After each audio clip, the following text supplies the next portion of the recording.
The airport's a game changer for the country.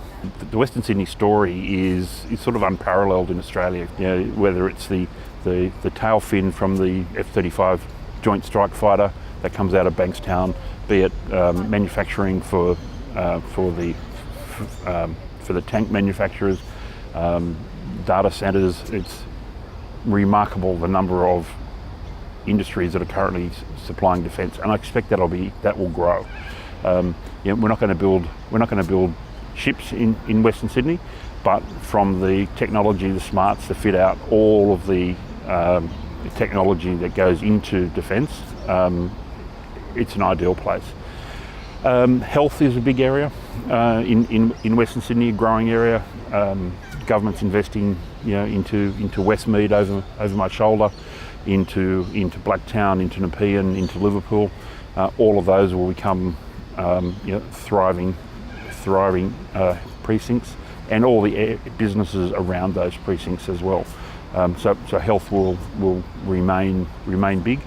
And then as infrastructure, of course, and supply to the infrastructure, so the contractors, the tradies doing work on projects, will be big for the next 20 years.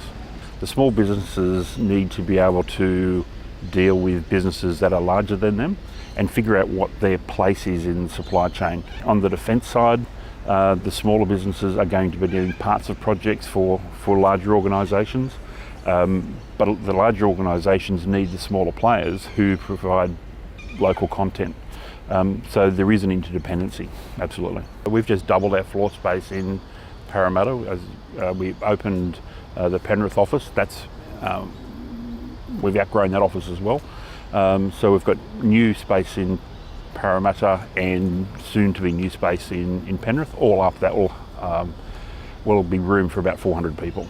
We want to be here, we want to be relevant, but the business will outlive any of the individuals. Western Sydney has a younger workforce than the rest of the country, has a more diverse workforce than the rest of the country, and has a growing workforce. Despite that, there are skills shortages. When people see change, they don't necessarily see the positives.